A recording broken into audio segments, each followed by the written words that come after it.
자, 우리 기독론 시작해 봅니다. 인간론은 앞서서 몇 차례 녹화로 소개가 됐기 때문에 인간론은 그 녹화된 부분으로 좀 보고 기독론을 새롭게 시작하도록 합니다. 우리 마가복음 성경 한번 펼쳐봅시다. 마가복음 1장 1절.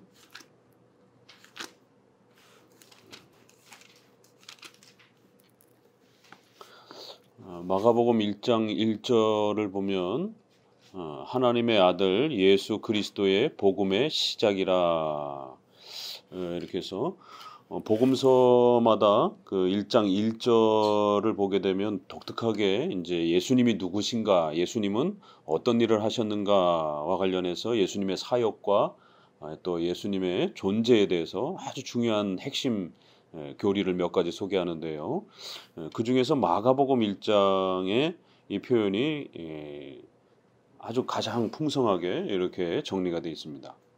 하나님의 아들 예수 그리스도 복음의 시작. 그래서 복음의 핵심, 복음의 기초는 바로 하나님의 아들 예수 그리스도. 이 부분을 정확하게 고백하는 것이 복음의 핵심이다라고 이렇게 고백을 합니다.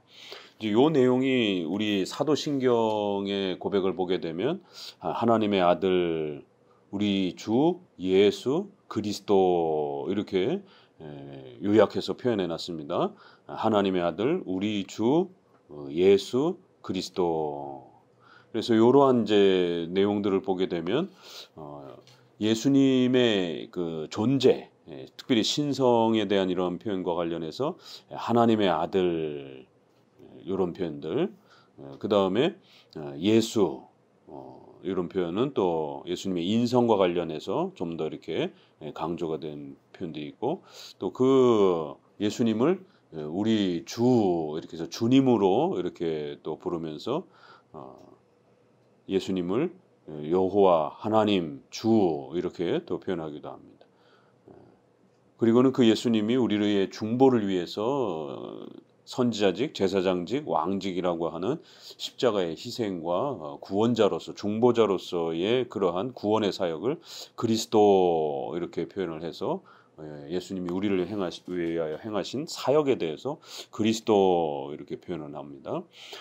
사도신경의 요 고백, 마가복음의 요 고백, 또 이제 이것과 더불어서 이제 우리가 그 유명한 마태복음 그 16장 말씀을 보게 되면 이것이 이제 기독론에 있어서 가장 중요한 이제 토대가 되는 또 그런 구절이기도 하죠. 마태복음 16장과 관련해서 예수님이 15절에 너희는 나를 누구라 하느냐라고 했을 때 그 13절서부터 보게 되면 이제 예수님을 세례 요한이 죽었습니다. 그러다 보니까 이제 예수님이 막 기적을 행하니까 세례 요한이 환상한 것 아니냐 이렇게 해서 윤회설과 관련된 이제 이런 개념들이 벌써 1세기 당시에 윤회적 개념에 이러한 그 헬라 철학과 관련해서 섞어서 세례 요한이 다시 환생하여 기적을 일으키는 그런 존재로서 예수 그리스도를 그러한 신비가로 이렇게 이해하는 방식. 오늘날 예수님을 신비 체험, 은사 체험 이런 거를 집행하는 그런 분으로 이렇게 신비주의를 조장하는 그런 기적을 행하는 그런 주체로서 이렇게 이해하는 거랑 거의 비슷하죠. 더러는 이제 엘리야라고 해서 이제 이거는 전형적인 구약적 그러한 선지자 개념. 구약에서는 모세와 엘리야 또 이러한 부분들이 굉장히 중요하기 때문에 구약의 이제 가장 대표적인 이제 그러한 이제 선지자로서 또 강력한 그런 기적과 또 능력을 행사하는 그런 어떤 능력자로 이렇게 이해하는 방식들. 또 예레미야, 그러니까 이제 예레미야는 이제 이런 기적 이런 것보다는 예레미야서 자체를 보게 되면 끊임없이 이렇게 회개하고 또 백성들을 사랑하고 이제 이런 모습이다 보니까 마치 인권 운동가처럼 예수님을 그런 식으로 이제 그러니까 예수님에 대한 다양한 이해들이 오늘날도 역시 마찬가지입니다. 오늘날 우리가 양극단으로 예수님을 이제 정리해서 접근해서 이제 해석하는 양극단을 보게 되면 한쪽에서는 여전히 세대주의, 오순절파, 경건주의파 이런 쪽에서는 예수님을 기적을 일으키는 분, 은사 체험과 이런 어떤 신비 체험을 주는 그런 어떤 신비가로 이렇게 이해하는 방식. 또 자유주의 이러한 쪽 입장에서는 진보 계열에서는 예수님을 사회 운동과 인권 운동과 어떤 정치적인 어떤 리더십을 가진 그러한 사회 개혁을 일으키는 사회 운동가로서 이렇게 예수님을 이해를 하는 이러한 아주 극단적인 또 형태들이 있습니다.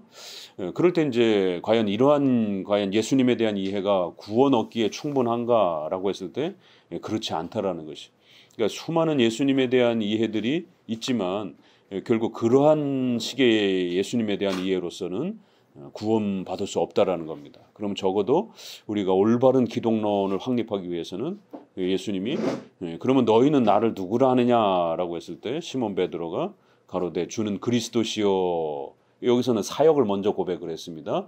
예수님이 선지자직, 제사장직, 왕직으로서 특별히 중보자로 구원자로 그렇게 구별되어지는 성별되어지는 기름 부음을 받으시는 그러한 메시아, 메시아흐라는 그런 히브리어가 헬라어로 번역이 되면서 메시아 이러한 형태로 또 그리스도라고 이렇게 또 번역이 됩니다. 이런 부분들의 그리스도라는 이제 표현은 그렇게 중보자로서의 그리스도의 그 사역에 대한 표현이고 살아계신 하나님의 아들이십니다. 이건 아주 전형적인 예수님의 신성과 관련해서 자기들이 바라보고 있는 인간인 예수님을 신이다라고 하나님의 아들이다라고 이렇게 신성과 인성을 고백하는 이러한 고백. 그 이제 결국 우리 주 예수 그리스도 이것은 삼위일체 가운데 제2위격 그리고 신성과 인성을 가지신 그러한 존재, 그러한 분이 우리의 죄를 중보하시기 위해서 십자가에 그렇게 희생제물로 바쳐지시는 그리스도.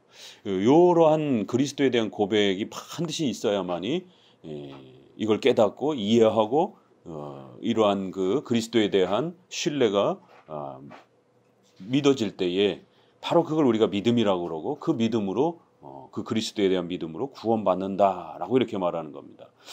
그렇기 때문에 환상 속에서 예수님을 봤다든가 또 어떤 꿈 속에서 예수님을 봤다든가 이게 목회자조차도 이런 거에 자꾸 흔들리면 안 됩니다. 목회를 하다 보면 본인도 그렇고 성도도 그렇고 성도가 어떤 신앙의 변화를 확 나타내면서 어떤 신앙의 열심을 확 가지는 그 어떤 전환점이 어떤 병에 걸려 있다가 또 어떤 어려움에 직면해 있다가 갑자기 이런 어떤 꿈에서 또 이런 환상을 통해서 예수님을 경험하고 갑자기 신앙의 열심을 낼 때 목회자는 그것도 인정하고 싶은 그런 어떤 유혹을 느끼게 됩니다. 그러나 종교적인 열심을 보고 예수 그리스도를 그가 바르게 고백하고 받아들였다라는 것을 그렇게 확증하고 싶어 하면 안 됩니다. 그 목회자의 큰 유혹입니다. 그건 오히려 바로잡아줘야 되고 그런 식의 예수님에 대한 이해는 잘못된 것이다라고 수정해 줄 수 있는 과감한 용기가 목회자에게 필요합니다. 왜냐하면 인간은 종교적 존재이기 때문에 수많은 종교 체험들을 경험하게 되고 다양한 어떤 종교 현상들을 경험하게 됩니다. 그런 종교 현상들을 통해서 사람은 어떤 인생의 전환기, 태도의 전환을 맞기도 하고요. 그거는 일반 불신자들도 마찬가지입니다. 불신자들도 어떤 특별한 샤머니즘과 미신적인 어떤 경험을 하게 되면 거기에 확 빠지게 되고 그런 징크스라든가 이런 거에 몰입되게 되면 못 빠져나옵니다. 그런데 기독교 크리스찬 우리 교회 안에서도 뜨뜻미지근했던 성도가 이제 그런 어떤 엄청난 변화를 확 나타내면 그거 자체를 인정해주고 싶은 이런 어떤 유혹을 느낄 때 성경을 가르쳐야 됩니다. 성경으로 돌아와서 그리스도가 어떤 분인지를 교리적으로 이해시키고 가르치고 이러한 예수님을 당신의 구주로 받아들이겠습니까? 예수님을 본 적도 없는데요. 만난 적도 없는데요. 그래도 괜찮습니까? 괜찮다고 해야 됩니다. 성경에서 가르치는 그 예수님을 이해할 수 있겠느냐? 그 예수님이 당신의 죄를 위하여 십자가에 죽으신 것을 받아들이고 신뢰할 수 있겠느냐? 그런 마음, 신뢰감이 당신의 마음속에 생기느냐? 이 부분을 계속적으로 확인해 줘야 되는 겁니다.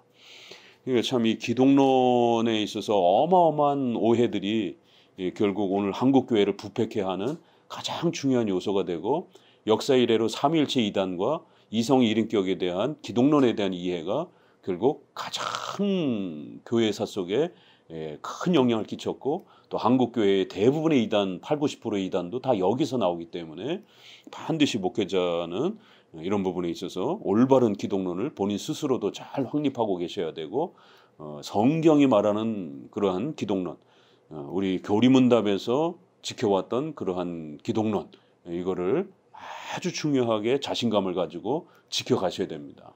이 목회 현장에 들어가다 보면은 진짜 별 희한한 기독론을 다 말하는 성도들도 어마어마하게 많고, 그랬을 때에 목회자도 거기에 휘말려서 자기도 그런 경험을 하고 싶은, 교리만 갖고는 안 되고 성경 갖고 내가 여태까지 신학교에서 배운 거 갖고는 안 되고, 현장에서 어떤 뭔가 희한하게 경험하는 그리스도와의 어떤 체험들을 본인도 이렇게 갈급하게 되는, 그래서 목회자가 개혁주의 목회자로 시작했다가도 성경 가르치고 소유리 문답으로 기독론 가르치다가도 전도가 안 되고 성도가 변화도 안 되고 자기도 뜨겁지 않으면 결국 개혁주의 목회자도 기도원으로 가고 싶은 그러한 유혹을 느끼고 갈등을 느낍니다.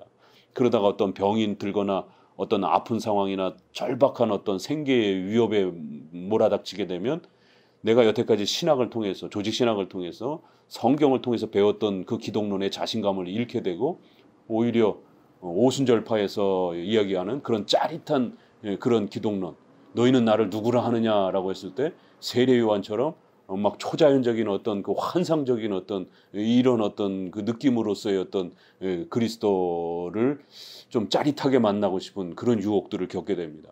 그럴 때 흔들리게 되면 결국 개혁주의 목회자도 완전히 오순절파적으로 그렇게 목회가 변형이 됩니다.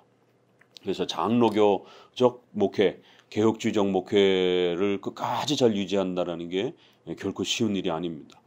그래서 다시 한번 우리는 또 이러한 조직신학의 이러한 가르침들을 통해서 성경적 기독론만이 우리의 목회 현장을 지킬 수 있고, 성경적 그런 기독론만이 목사와 성도를 강력하게 신앙의 확신으로 지킬 수 있다라고 하는 그러한 또 마음다짐을 다시 한번 다져봐야 됩니다.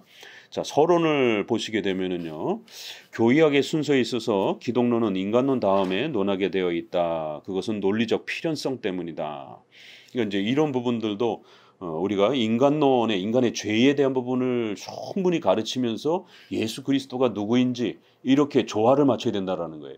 그러니까 이러한 그 논리적 필연성을 놓쳐버리게 되면 이 죄에 대한 이러한 그 설명과 설득 없이 그냥 막 그 환상 체험하는 그런 그리스도를 만나고 싶어하는, 그렇게 되고 또 어떤 부자로 만들어주는 그리스도를 갈급해하게 되는, 이런 논리적 필연성이라는 말은 반드시 인간의 죄에 대한 인지와 인식을 가르쳐주고 깨우쳐주고, 그러므로 인해서 반드시 그가 그 죄로부터 어떻게 탈출해야 되는지, 어떻게 구원받아야 되는지에 대한 그 구원의 주체에 대해서 갈급해할 수 있도록, 이게 교리의 논리적 순서라는 것이.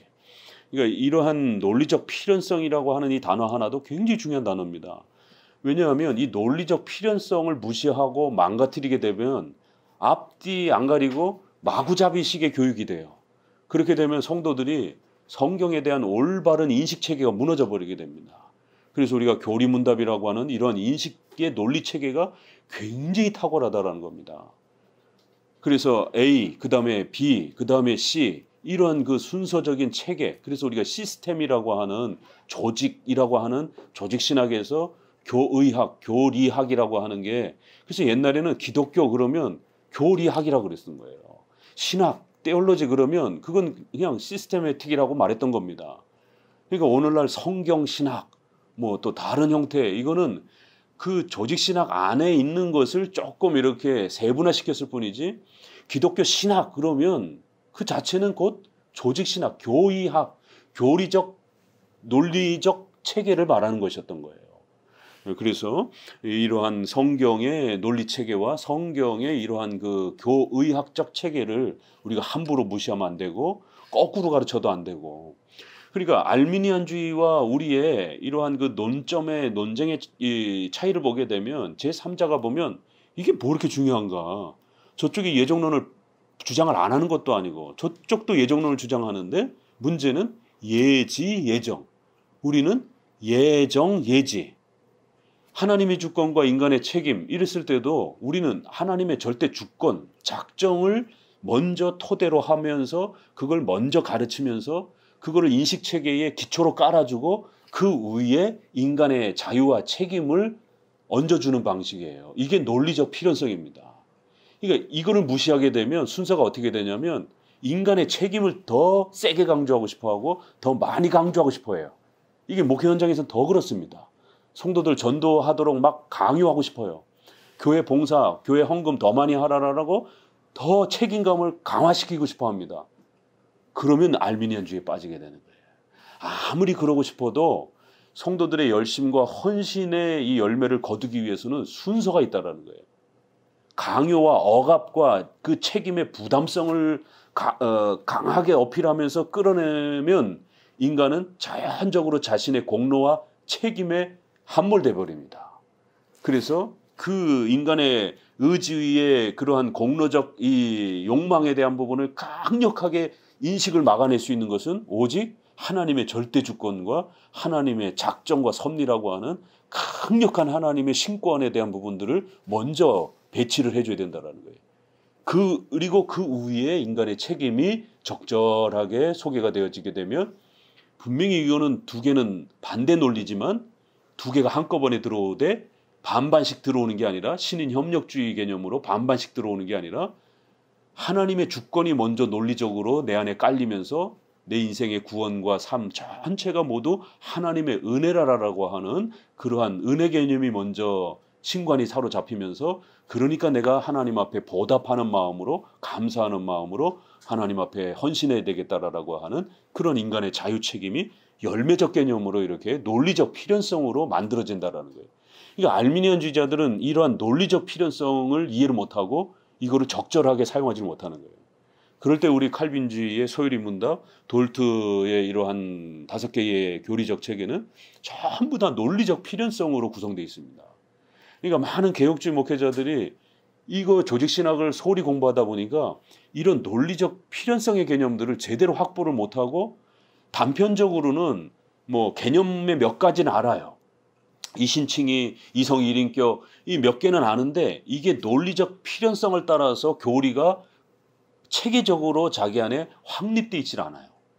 그러면 성경을 설명할 때도 이게 중구난방이 되고 뒤죽박죽이 되고 논리가 역행이 되버리게 되면 설교할 때 본인도 헷갈리고 성도들은 더 못 알아듣습니다.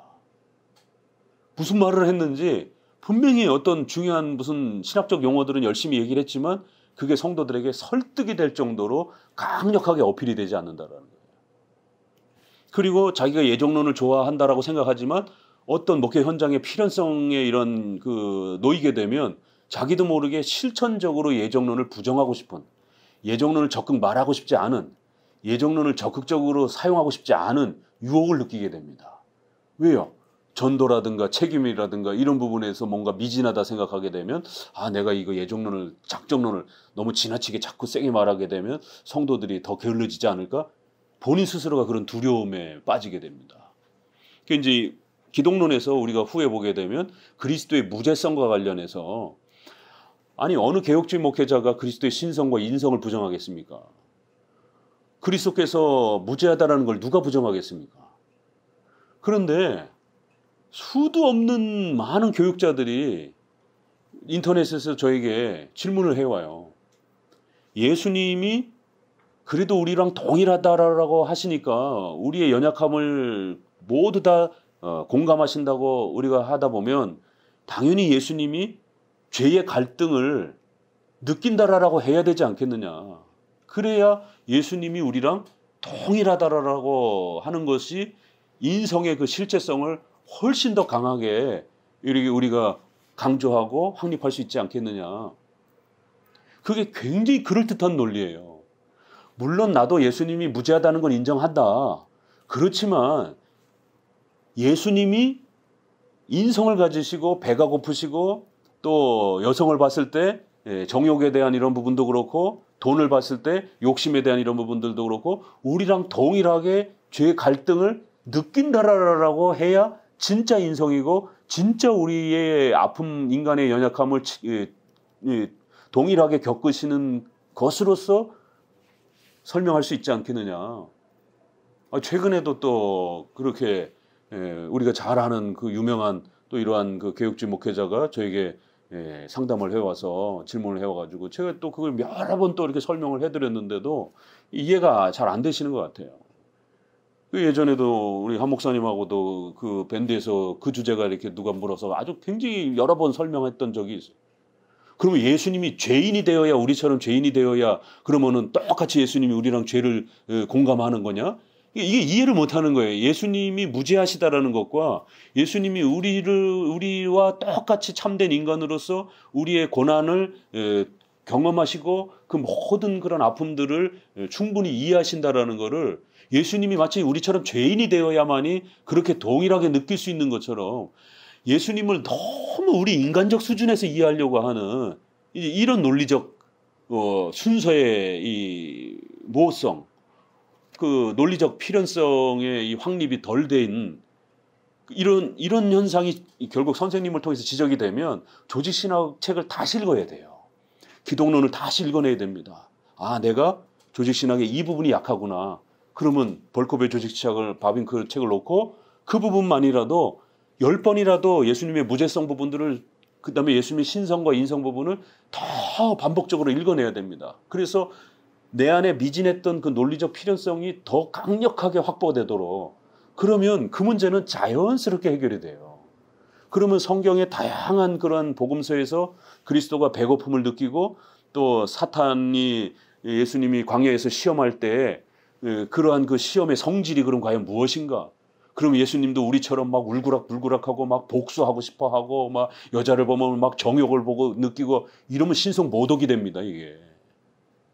그러니까 우리랑 동일하신 그 예수님의 우리의 고난을 긍휼히 여기시고 동일하게 겪으시는 그 예수님을 강조하려 하다가 예수님을 신성 모독으로 자기는 그럴 의도가 없죠. 당연히 개혁주의 목사 정도 되면 누가 그렇겠어요.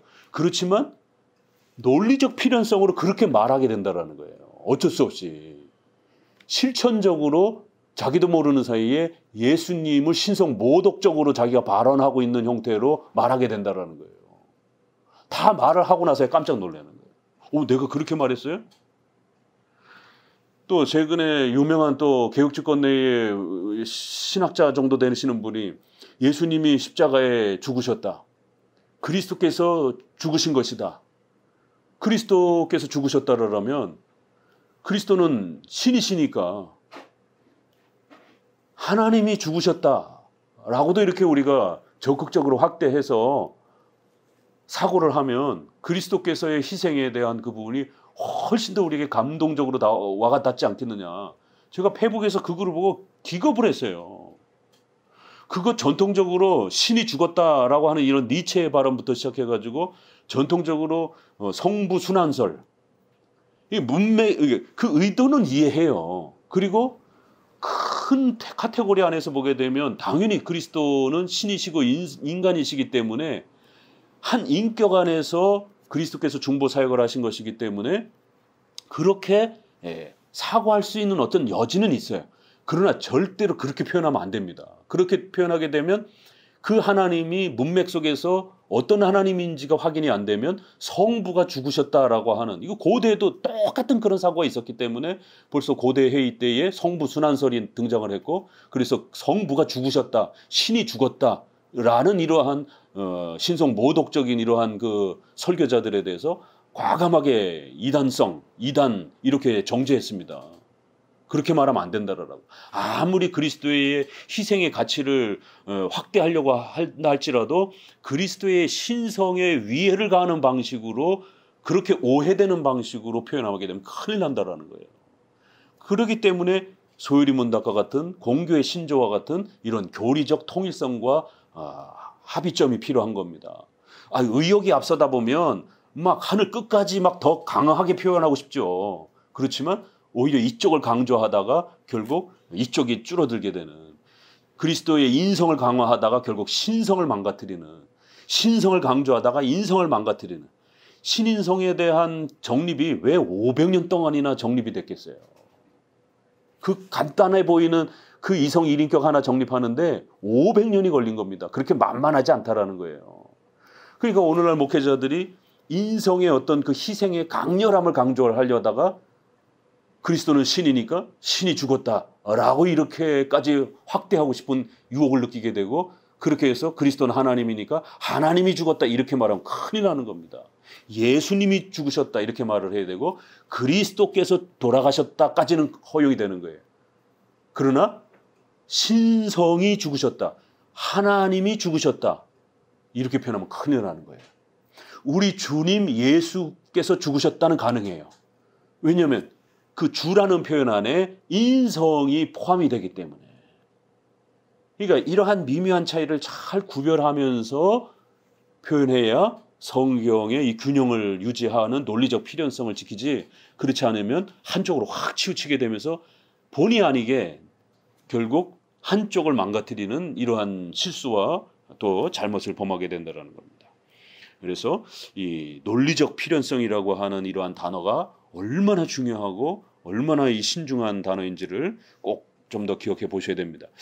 인간론의 중요한 문제는 하나님과 인간의 관계다. 그래서 기독론은 이제 주요 명제는 중보론이다. 이런 것도 이제 한 문장이에요. 그래서 벌콧보다 이 조 박사님의 글이 훨씬 더 이렇게 철학의 이러한 논리 개념을 따라 더 이렇게 압축되었습니다. 그런데다가 영어를 읽을 줄 아는 분들은 조금 그 영어의 논리적 표현을 이렇게 소화해낼 수 있지만, 영어 표현을 읽어내지 못하는 분들은 이게 번역이기 때문에 번역자들의 신학의 한계 때문에 또 이 번역이 맛깔스럽지 않아요.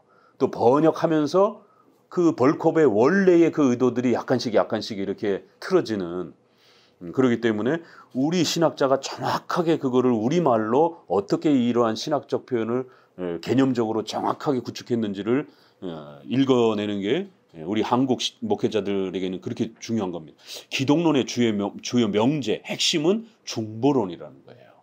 그렇기 때문에 그리스도를 뭐 환상 속에서 본다든가 그리스도의 얼굴이라든가 전혀 그런 부분들은 초점이 아니라는 겁니다.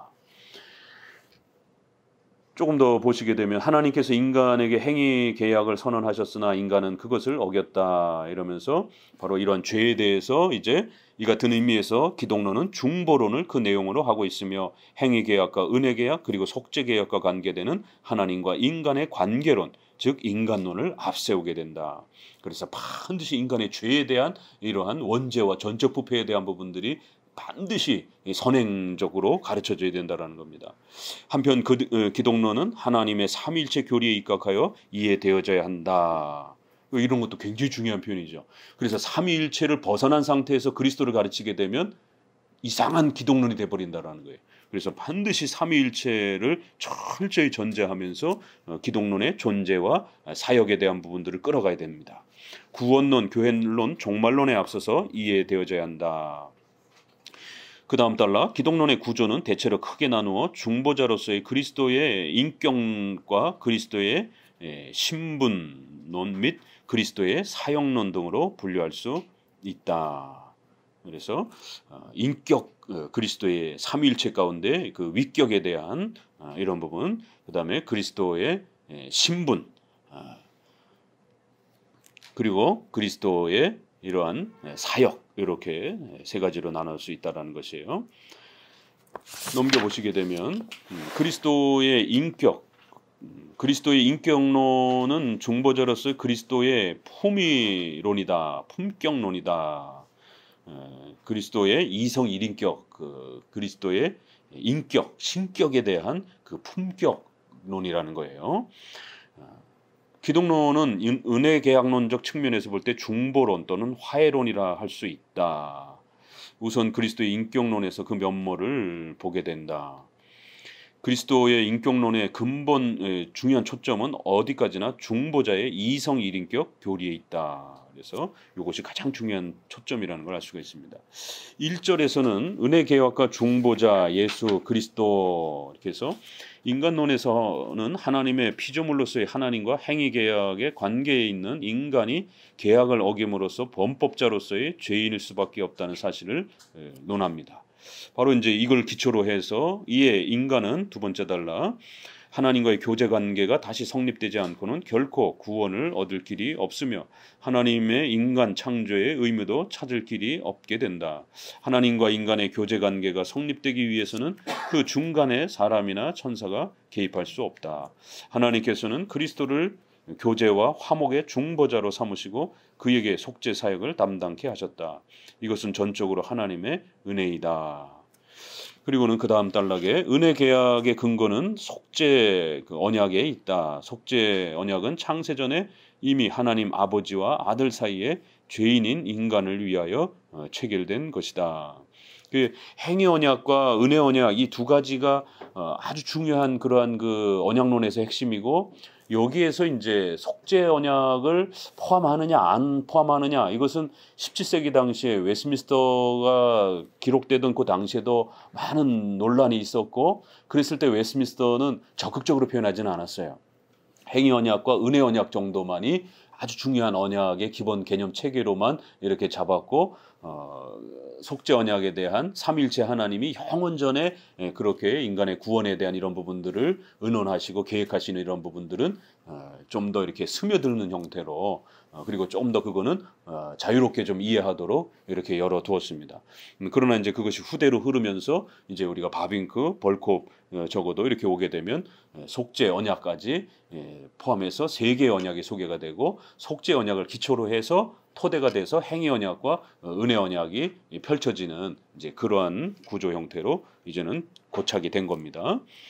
에베소서 1장 4절 6절에 창세전에 그리스도 안에서 우리를 택하사 우리로 사랑 안에서 그 앞에 거룩하고 흠이 없게 하시려고 그 기쁘신 뜻대로 우리를 예정하사 이런 부분들이 삼위일체 하나님의 영원전에 창세전에 그렇게 인간의 구원에 대한 거룩한 신적 계획과 작정과 예정의 그러한 또 언약의 또 이러한 토대로 이렇게 또 볼 수 있다라는 겁니다.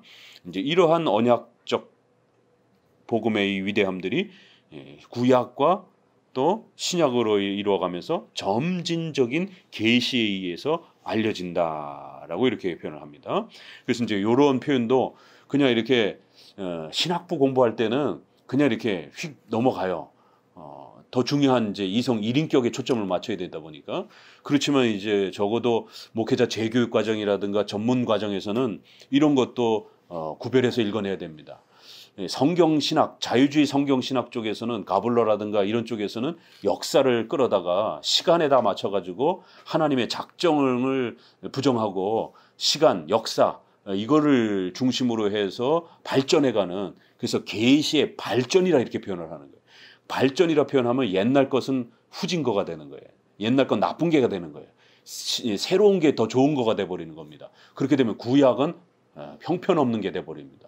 그래서 자유주의 계열에서는 바로 해겔의 변증법을 통해서 정반합 하면서 역사는 계속 발전해 가기 때문에 이러한 계시도 더 후대로 갈수록 발전된 것이 훨씬 더 좋은 것이다. 이제 이러한 발전 개념이 자리 잡았고 그럴 때 이제 게럴드 보스가 성경 신학을 통해서 이 부분을 그나마 이렇게 제지시킨 겁니다. 그래서 성경의 무호성을 인정하지 않는 것, 하나님의 신적 작정을 부정하려고 하는 그런 성경 신학, 또 발전 개념으로 끌고 가려고 하는 이런 성경 신학은 배제하고 좀 더 수용할 수 있는 범위 내에서만 성경 신학 구조를 끌어다가 결국 보스가 성경신학이라는 체계를 완성을 한 겁니다. 그러니까 그 구성 체계는 신학은 코케이우스에게서 가져왔다라고 자기가 성경신학에 그 앞에 그렇게 밝히고 있습니다. 서론에서. 코케이우스의 방식을 체용한 거고 역사적 이러한 역사를 좀 더 심도 깊게 보는 방식은 가블러와 이런 자유주의 계열에서 해겔의 변증법이라든가 이런 철학의 이러한 구조 속에서 사용한 것이다라고 이렇게 밝히고 있습니다. 여기서 한 걸음 더 나가면 이제 결국 프로세스라고 하는 과정 신학이 발달이 되는 거예요.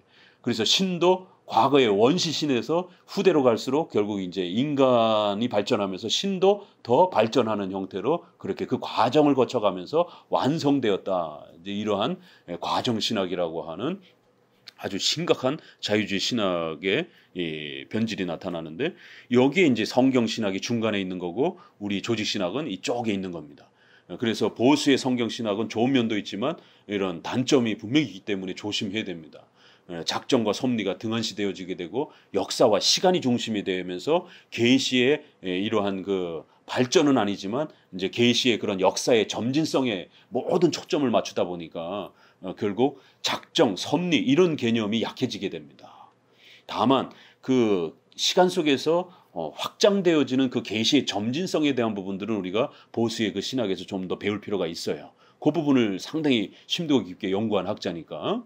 그래서 계시의 점진적 그러한 성격으로서 구약과 신약을 봐야 된다라는 것. 그러나 이것도 보수가 주장하는 계시의 점진성의 성경 신학 수준으로 넘어버리게 되면 신적 작정과 섭리가 약화되어진다라는 거. 신구약 전체의 모든 성경, 신구약 성경의 전체성을 강조하는 우리 칼빈주의의 모든 성경 개념이 깨진다라는 거예요. 그래서 구약과 신약 전체를 교리적 관점에서 하나님의 신적 작정이 집행되어지는 계시의 뜻으로 우리 장로교 개혁주의는 보게 되는데, 이거를 보수는 작정과 섭리를 약간 좀 포기하더라도 너무 조직신학 관점으로 역사 전체에 지배하는 어떤 교리의 중심적인 관점보다는 이렇게 계시가 좀 더 이렇게 발전해가는 이러한 그 관점으로 시간 중심으로 역사 중심으로 보는 게 더 이렇게 드라마틱하지 않느냐, 이런 부분이 보수의 성경 신학에 이렇게 서론해 보게 되면, 그래서 대놓고 너무 조직 신학 관점으로 교리적 관점으로 성경을 읽어내는 거는 좀 경직되어질 수 있다, 이런 표현까지 씁니다, 보스가.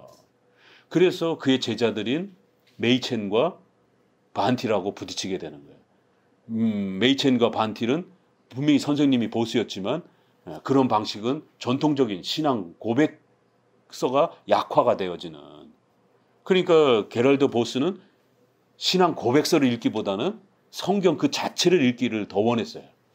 이게 이제 성경 신학의 스타일입니다.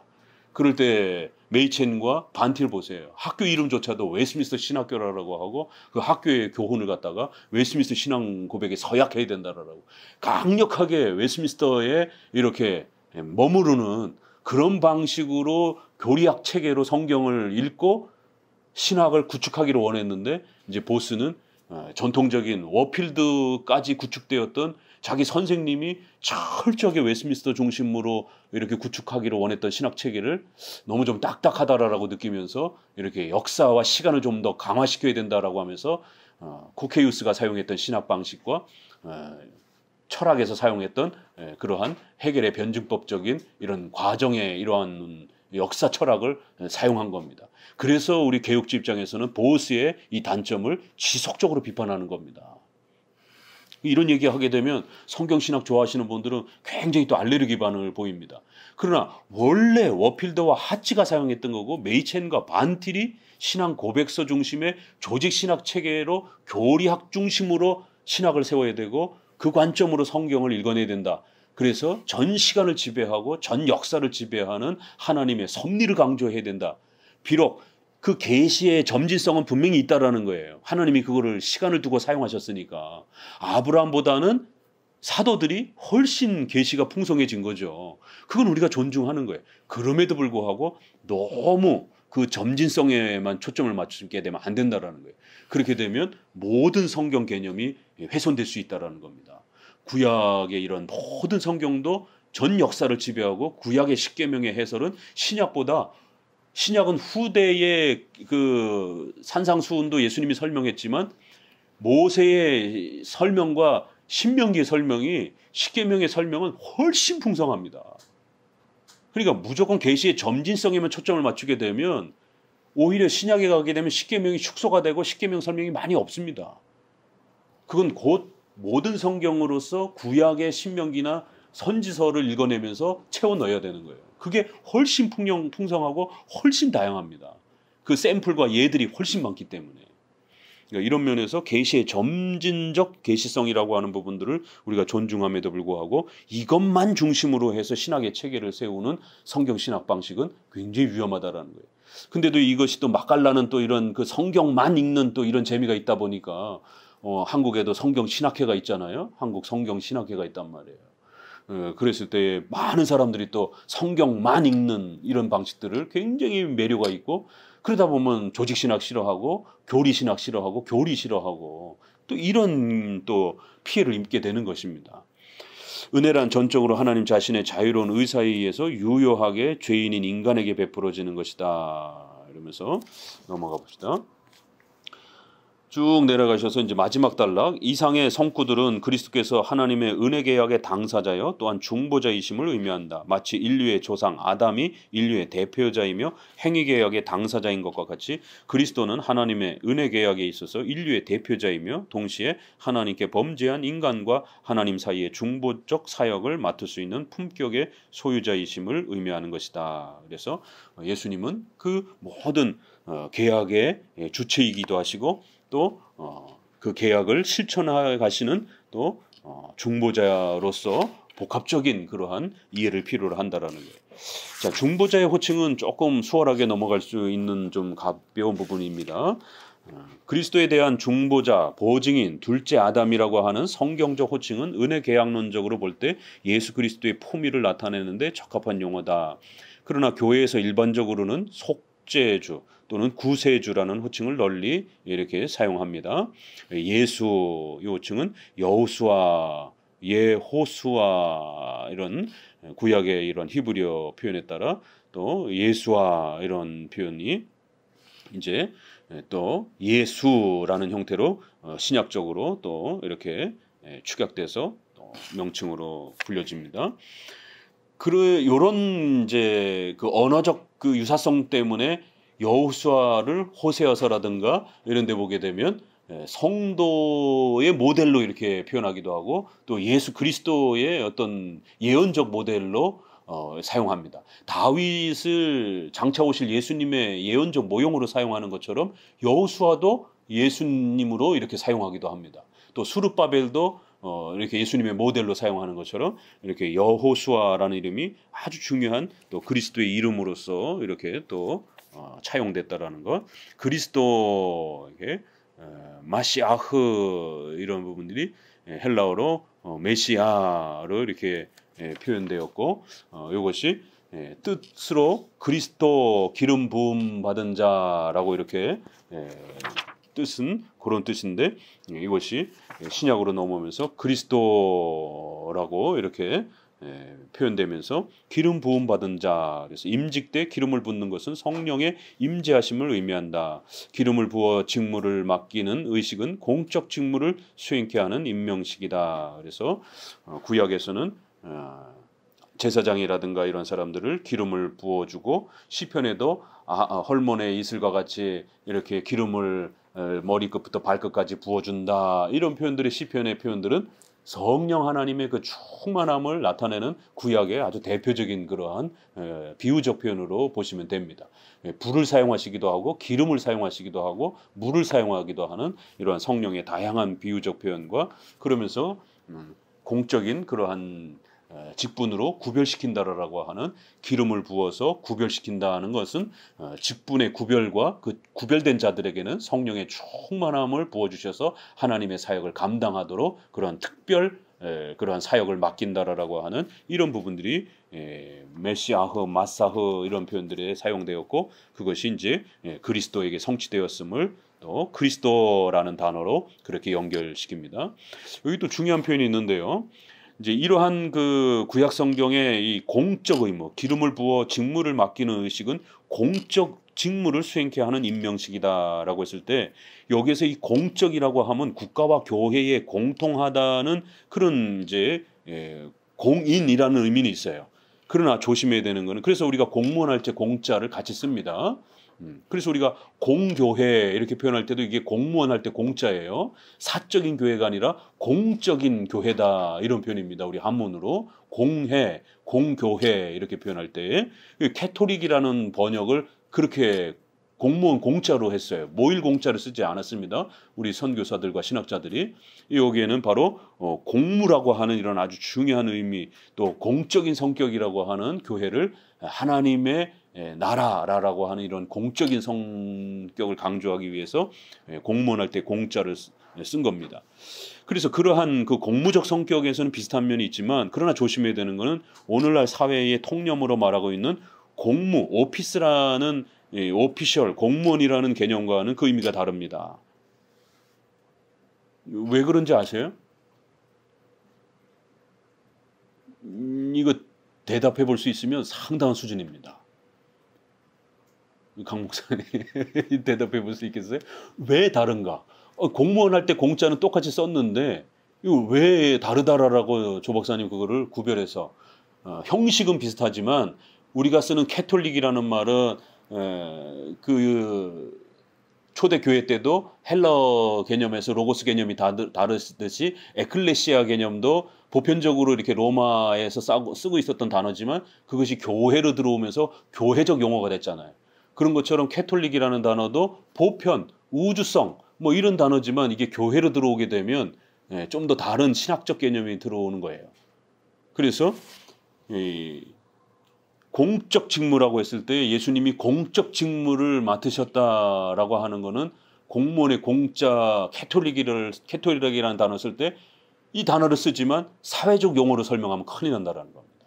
신학적 용어로 설명을 해야 된다. 그럼 뭐가 차이가 나기 때문에 그러냐. 공무원 하면 비교를 해보세요. 목사와 공무원의 유사성이 있고 차이성이 있다라는 거예요.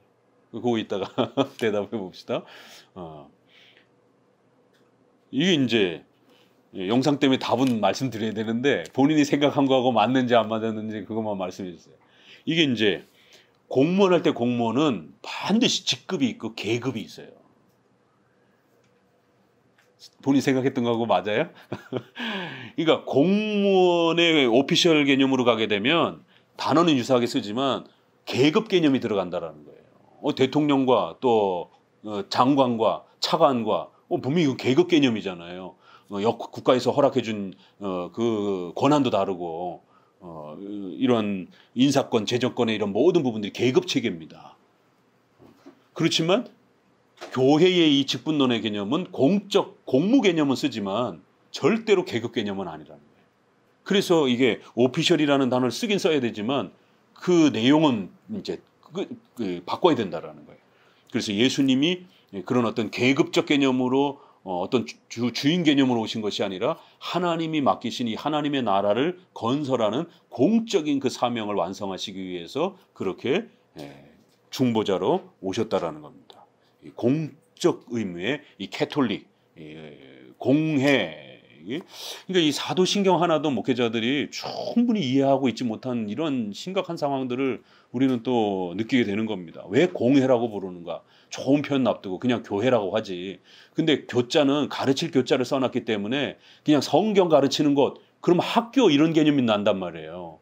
그래서 교회 이렇게 했을 때 그것만으로도 이 하나님의 나라가 충분히 설명이 안 돼요. 그래서 공회라고 한 겁니다.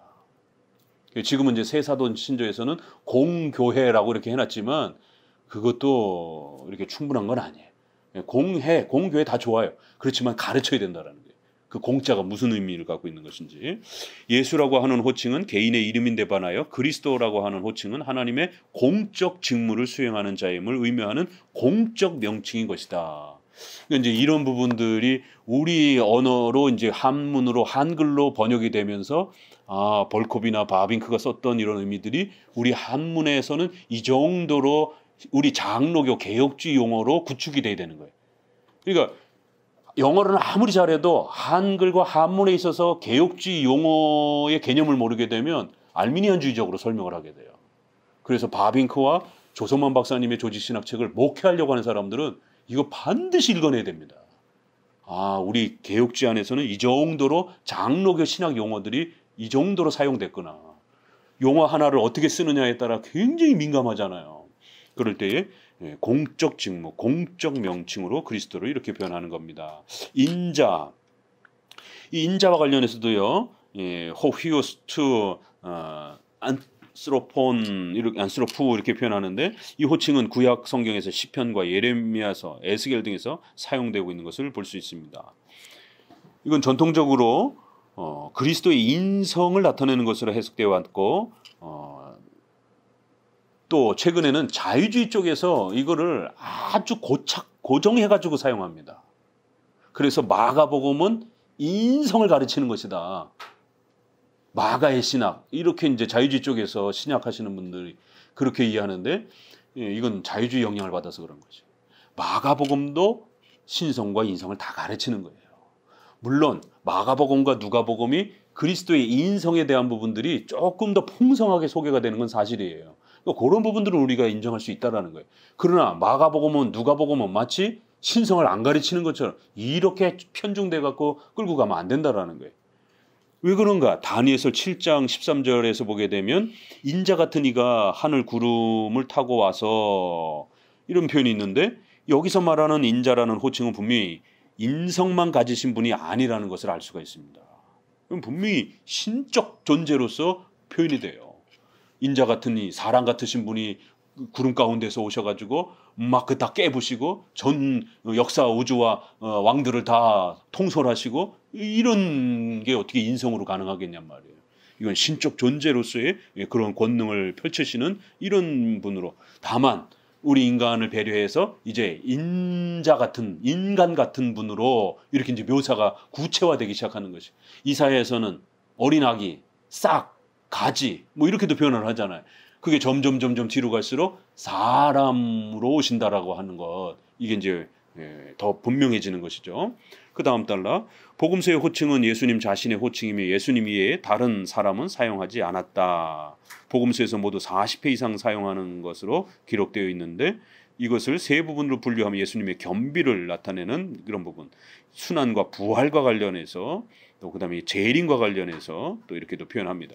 요한복음에서는 주로 선제하시는 그리스도의 이러한 존재자의 신적 존재로서의 이런 개념으로 이렇게 좀 더 많이 강조되고요. 그러므로 인자라는 호칭은 예수님의 인성을 의미함과 동시에 신성을 의미하는 혹은 메시아적 의미의 종말적 심판자의 의미로 이렇게 설명해 가야 됩니다. 하나님의 아들 이 호칭은 구약 성경에서 다양하게 사용되었는데 이스라엘 족속에게 다윗의 왕과 경건한 사람 하나님의 사람들에게 그리고 천사들에게 이게 다양하게 불려졌지만 그러나 신약 성경에서는 단수형으로 예수님께서 이렇게 자신에게 맞춰서 사용하시는 걸 봅니다. 신약 성경 복음서에서는 첫째로 예수님이 하나님의 아들로서 세상에 태어나셨다라는 것이며 둘째로는 메시아 즉 그리스도로서 구세주로 이 세상에 오신 하나님의 거룩한 아들이며 셋째로는 초자연적 능력을 나타내는 자로서 하나님의 아들이며 넷째로는 삼위일체 하나님의 제2인격적 의미로 이렇게 호칭이 됩니다. 근데 신학자들 자유주의자들 가운데 삼위일체 하나님의 제2인격으로서의 하나님의 아들의 의미를 약화시켜서 전적으로 메시아적 의미로만 보려고 하는 경향이 있다. 그들은 다만 윤리적 종교적 의미로 하나님의 아들 혹은 하나님의 자녀라고 하는 개념을 예수님께 적용하고 있다. 그렇게 해서 우리가 뭐 작은 예수 이런 표현도 조심해서 써야 됩니다. 이건 하나님의 아들의 이런 그 고유한 그리스도에 대한 이런 부분들은 그 그리스도의 제2인격으로서 신성을 가지신 그리스도의 고유한 그러한 자리이지 우리가 지나치게 이 메시아 개념으로서 인간을 이렇게 구원하는 차원의 이러한 부분으로서 너무 지나치게 윤리적 이런 개념으로 끌어쓰게 되면 신성의 개념이 또 이렇게 축소될 수 있다는 겁니다. 그 다음 달라 복음서에서는 하나님의 아들의 인격과 메시아는 전적으로 결합되어 있습니다. 양자를 별개의 것으로 보는 것은 옳지 않습니다. 양자는 어디까지나 성육신하신 분으로 신성과 인성을 모두 가지고 있음과 동시에 메시아적 직무를 가지고 있습니다. 하나님의 아들은 삼위일체적 의미와 메시아적 의미를 이중적으로 가지고 있다는 사실을 알아야 합니다. 그래서 아들 또는 독생자는 다 같이 하나님의 아들의 생략형으로서 삼일체 하나님의 제2인격을 가진 메시아적 직무를 가진 분을 의미합니다. 이게 한쪽으로 치우치는 게 항상 늘 문제예요. 왜 미국에서는 로드십에서 주님하고 세이버인가 구원자 이래가지고 그리스도를 구원자로 고백을 해야 되느냐 주님으로 고백을 해야 되느냐 이래갖고 아주 난리가 나가지고 거기에 주체권 논쟁이라고 그래요. 이거를 그래갖고 주라고 고백하는 쪽이 아마 존 메가더 쪽이었고 또 반대편에 어떤 신학자들이 있어가지고 굉장히 엄청난 논쟁을 했나 봐요. 근데 한국에는 이게 시끌시끌하지는 않았어요. 한국에는 좀 더 다른 주제로 이렇게 논쟁이 되고 그랬는데 이런 주체권 논쟁 주님으로 고백을 해야 되느냐 구원자로 고백을 해야 되느냐 아니 우리 개혁주 입장에서 보게 되면 너무 어린애 같은 싸움들이죠. 이게 말장난도 아니고 아니 예수님을 주님으로도 고백해야 되고 우리의 구원자로도 당연히 고백을 해야 되죠. 그러니까 예수님의 중보 사역의 구원의 이러한 부분에만 집중하면 예수 그리스도를 우리의 십자가에 돌아가신 그리스도를 구원자로 고백해야 된다. 이것이 더 우선순위다. 근데 이제 한쪽에서는 우리의 삶 전체를 지배하는 주권자로 창조주로 고백을 해야 된다. 여기 보면은 하나님의 아들 신이신 그런 전 우주를 지배하시는 신으로만 또 강조를 하면 이런 논쟁이 될 수도 있는 거예요. 이거는 복합적이고 조화적 개념이지 어느 한쪽으로 치우치게 되면 늘 문제가 된다라는 거예요. 이 신성과 인성에 대한 문제도 마찬가지고 삼일체도 마찬가지. 그래서 이러한 신학적 균형과 체계가 이렇게 중요하다라는 겁니다. 쭉 내려오시게 되면 주 부분으로 넘어갑시다. 5번째.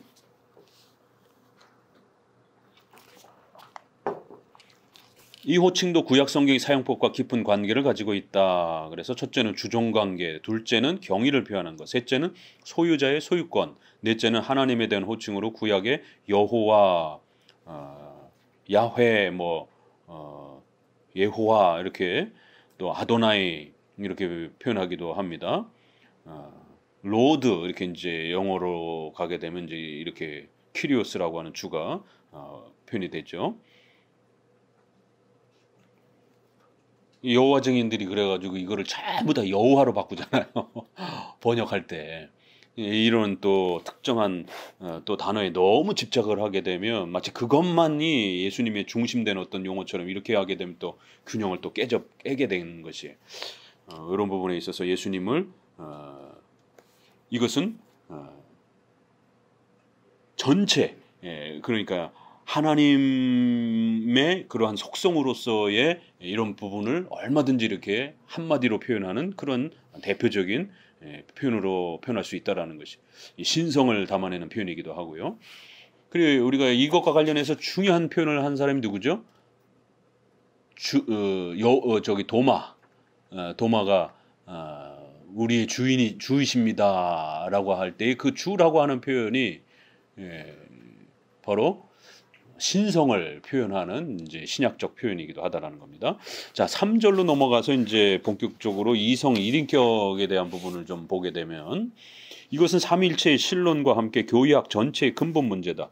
기독교의 기본 신조인 사도 신조의 전능하사 천지를 만드신 하나님을 내가 믿사오며라고 하는 이제 이 부분에서 그 외아들 우리 주 예수 그리스도를 믿사오니 이 부분 17세기 이래로 개혁파 교회의 기준 문서인 웨스트민스터 신앙고백 8장 2항에서는 이렇게 삼일체 하나님의 제2인격이신 하나님의 아들은 참되고 영원하신 하나님이시며 아버지와 동일하신 이러한 또 본체이시고 동등하시며 동일 본체이시며 이런 표현들이 아주 중요한 표현입니다. 그 다음 달 이상과 같이 기독교 교회의 전통적 신조의 내용은 성경의 교리를 집약하여 체계를 세운 것으로서 기독교 신앙의 제2기준이 되어왔다. 이에 우리는 여기서 기독론의 핵심을 이루고 있는 근본적이고도 중대한 기독교 그리스도의 이성 1인격 교리의 의미를 올바로 인식하여야만 그리스도에 대한 올바른 성경적 기독교 신앙을 확립할 수 있게 된다. 이성 1인격 교리의 내용을 분석하면 그리스도의 완전한 신성, 완전한 인성, 무죄성, 그리고 유일 인격성을 들 수 있다. 요 네 가지가 아주 정확하게 정립이 돼야 된다라는 거예요. 이게 정립이 안 되면 이제 혼동을 갖게 된다라는 겁니다. 성경은 그리스도가 신성자, 신이심을 강조하고 있다. 신약 성경에서는 구체적으로 예배와 기도와 찬미의 대상으로 묘사하여 하나님 아버지와 동등한 본체임을 가르치고 있다. 두 번째 달 한편 신약 복음서들에서 기록되어 있는 그리스도의 기적의 사역들은 그리스도께서 신적 권능으로 행하신 일임을 계시한다. 신성이 엄청나게 강조되어 있다라는 것이에요. 쭉 요한복음 1장 1절에서 4절에도 보면은 이제 태초에 말씀이 이제 계시니라라고 하면서 여기도 이제 동정녀 마리아에게서 탄생하신 일과 부활, 승천, 성령 강림 등의 기적은 천지 창조의 하나님의 사역과 함께 성경의 계시사, 구원사 전체를 일괄하여 시원적 종말론, 시작과 종말 전체를 향한 하나님의 대사역의 근간을 이루고 있다. 이제 이 시원적이라는 말은 시작이라는 이제 한문의 좀 신학적 표현이에요. 시작과 시작을 창조를 시작하신 분이 종말까지 전체를 다 다루시는 그런 하나님이다. 이제 이런 표현이에요. 완전한 인성을 보면 예수님의 인성은 동정녀 마리아에게 나신 성육신의 문제와 불가분리의 관계가 있다. 이러면서 그리스도의 성육신의 신비로운 사건은 분명히 삼일체 하나님의 초자연적 권능의 사역에 의하여 일어난 것이다. 그래서 셋째 줄 아래쯤 내려오면 이 사실은 하나님의 아들의 탄생이라는 측면에서 볼 때 어디까지나 그리스도의 신성론의 문제를 핵심으로 하고 있으나 중보자로서의 그리스도의 탄생이라는 측면에서 볼 때는 속죄론의 문제가 되는 것이다. 그 신성 자체의 문제보다는 이 신이신 그리스도께서 인간의 몸을 취하여 오셔서 중보 사역을 하시는 이러한 속죄, 희생 제사의 이러한 속죄 사역에 맞춰져 있다라는 거예요. 그 중심 초점이 여기에 이제 결국 성육신은 동정녀 마리아를 통하여 일어나는 사건이다. 그래서 고대 그노시스주의자들이 가연설적 입장에서 모두 그리스도의 인성을 부인하여 축소하였다. 이에 반하여 기독교회는 전통적으로 성경의 근거에 입각하여 요셉의 부권, 아버지 권리를 강하게 부정함과 동시에 마리아의 모권을 강하게 주장하여 왔다. 여기가 초점이 돼서 이렇게 끌고 온 겁니다. 그렇기 때문에 이제 우리가 그 네스토리우스와 관련해서의 그 논쟁 역사에서도 보고 나타나지만 그 유명한 크리스토코스, 테오토코스, 그래서 마리아를 그리스도의 어머니로 표현해야 되느냐, 테오토코스 신의 어머니로 표현을 해야 되느냐라고 했을 때 이거 헷갈리는 분이 굉장히 많아요. 어떻게 마리아를 신의 어머니라고 그럴 수 있느냐? 인간의 어머니라고 해야 되는 거 아니에요? 아니요. 우리 초대교회는 전부 신의 어머니라고 표현해 왔습니다. 이게 이제 중세 시대로 넘어가면서 로마 카톨릭에 의해서 아베 마리아 이렇게 해서 이제 마리아를 칭송하는 마리아의 신성을 높이는 용어로 변질됐을 뿐이에요. 그 칼빈의 콥 연설에도 보게 되면 이거 박건택 교수님에 의해서 번역이 됐어요. 그 콥 연설을 읽어보세요. 거기 보게 되면 아베 마리아에 대한 표현이 나와요. 마리아를 칭송하는. 그 목회자들이 그 표현을 읽고 깜짝 놀랍니다. 아니 어떻게 칼빈이 쓴 걸로 많이들 알려져 있는데 어떻게 칼빈이 이런 말을 쓰지? 이건 교부 시대 때의 어거스틴의 입장입니다.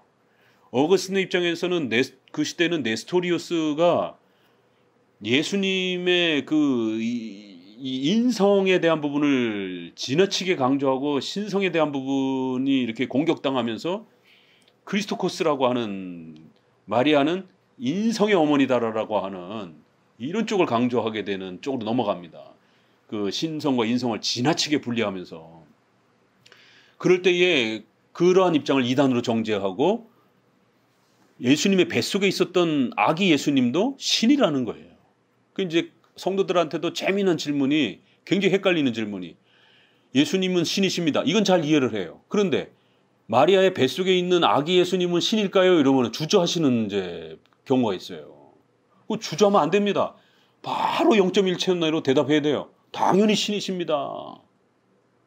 그러면 신이신 예수님을 잉태했으니까 품고 계시니까 마리아는 인간의 어머니도 되고 신의 어머니도 되는 거예요. 그러니까 이게 이성 일인격의 한 위격, 한 인격 개념을 이해를 잘 못해서 그러는 거예요. 한 인격 안에 신성과 인성을 동시적으로 가졌다라고 하는 이 이성 일인격 개념이 흔들리게 되면 그리스도에 대한 총체적인 그 이해가 다 깨져버립니다. 그러니까 500년 동안 논쟁을 하는 거예요. 성인이신 예수님은 신이다라는 것을 바로 인정을 하는데 아기 예수님은, 뱃속에 있는 예수님은 신이 아닌 것처럼 이렇게 느껴지는 거예요. 그래서 이제 이게 카톨릭으로 넘어가면서 마리아가 더 커 보이고 항상 아기를 이렇게 보호하는 이런 이 마리아가 훨씬 신적 권능을 갖고 있고 이렇게 예수님은 보호를 받아야 되는 이런 쪽으로 변질이 된 겁니다. 그래서 후대의 아베 마리아는 마리아를 칭송하는, 마리아의 신성을 강조하는 것처럼 이러한 마리아의 무죄성을 강조하는 이런 쪽으로 간 거고, 교부 시대와 종교개혁 시대는 그리스도의 신성을 강조하기 위해서 이 표현을 쓴 겁니다. 그래서 마리아가 품고 있었던 그 예수님은 아기일지라도 잉태되는 그 순간 신이시다라는 거예요. 그래서 신성과 인성이 동시적으로 존재하는 신이시다라는 거예요. 그리고 신성과 인성을 가지신 그리스도를 품으신 것이에요. 그러면 신의 어머니라고 부를 수 있다라는 거예요. 그게 데오토쿠스라고 이렇게 부른 겁니다.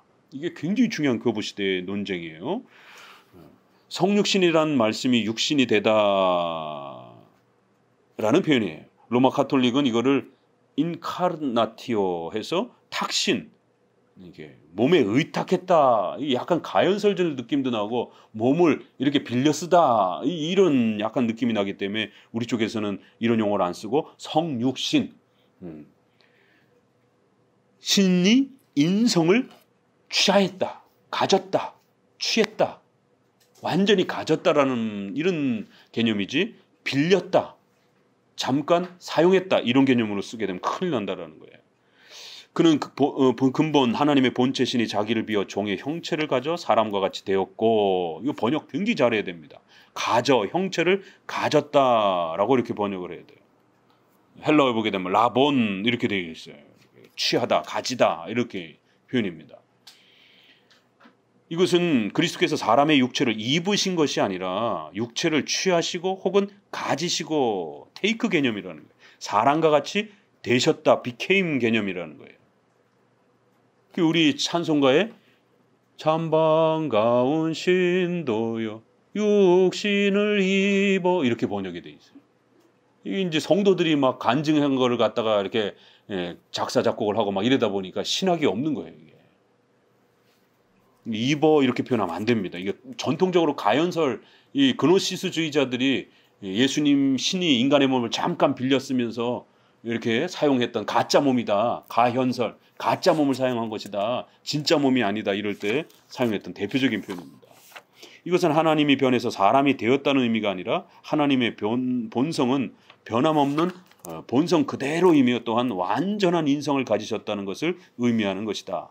신성이 인성으로 완전히 변화가 된 게 아니고 신성이 인성을 취했다라는 거예요. 그래서 신인성이 함께 존재한다라는 개념이라는 겁니다.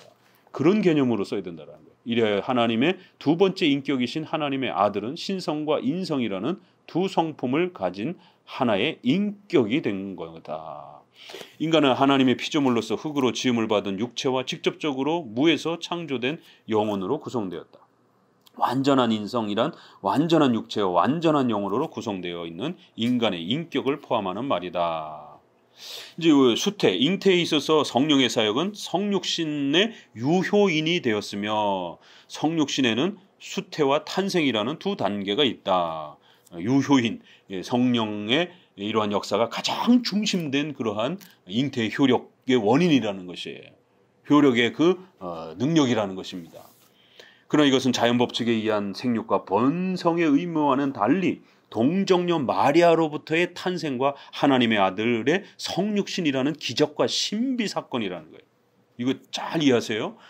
최근에도 그렇지만 몇 년 전부터 월경 잉태설이 한국에 소개가 되면서 이 통합 측 이대위를 지냈던 그 모 목사가 월경 잉태설을 주장을 하면서 또 반대쪽에서는 이걸 또 반대하면서, 그러니까 한쪽에서는 예수님이 실제 인간이셨다라는 걸 강조하려고 하다 보니까 어디까지 나갔냐면 마리아의 생리를 사용하셔서, 마리아의 난자를 사용하셔서, 마리아의 생리주기를 사용하셔서 월경의 방식으로 잉태가 됐다라는 거예요.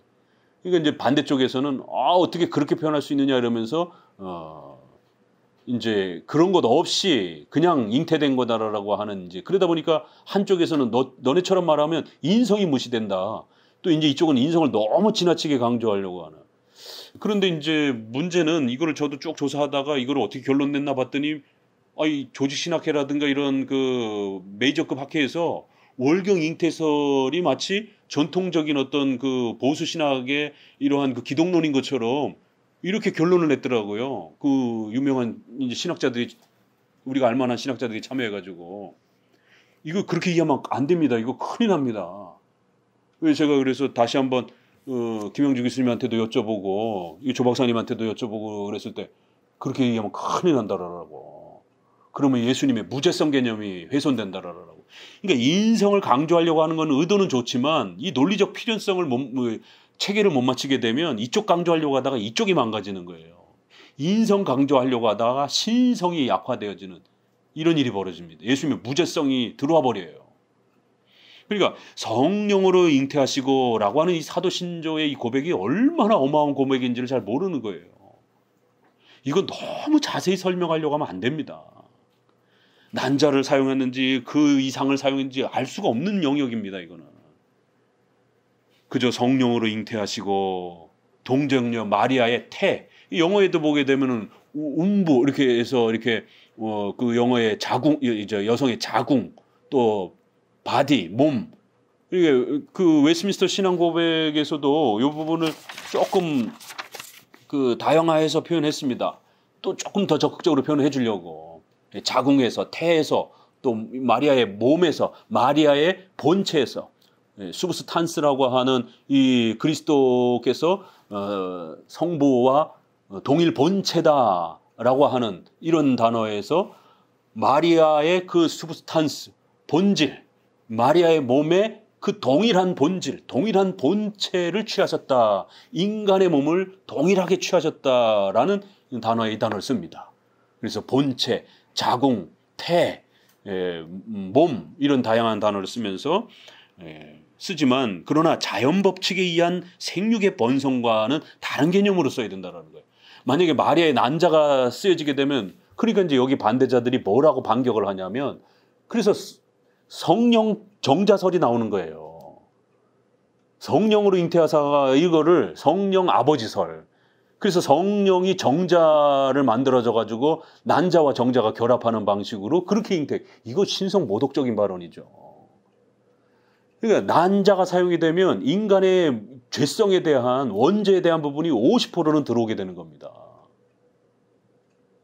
그래서 이거는 성령 하나님의 강력한 역사로, 비록 인간의 몸에서 잉태되어 인간의 몸의 본질을 취하지만 인간이 구성되는 보통의 생육법이 아니다라고 웨스민스터가 이렇게 고백하잖아요. 이런 표현들을 부지런히 반복적으로 읽어내야 되는데, 그래놓고 버젓이 월경 잉태설이 마치 성경적인 것처럼 난자를 사용하고 여성의 생리주기를 사용한 게 인성을 강조하기 위해서는 현대 의학 개념에서는 여기까지 말할 수 있는 것처럼, 이거 큰일 납니다. 그렇게 하면. 결론이 어떻게 났나 자료를 조사해 보니까 그렇게 결론이 났더라고요.